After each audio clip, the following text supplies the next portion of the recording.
వలపుతో వసంతమాడి వరించెలే సరాలతో మిలా మిలా హిమాలే జల జల ముత్యాలుగా గడాన తటిల్లత హారాలుగా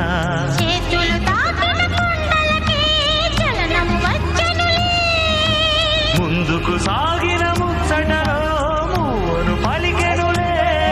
ఒక స్వర్గం తల వంచి ఇలా చేరే క్షణాలలో అందాలలో అహో మహోదయం భూలోకమే నవ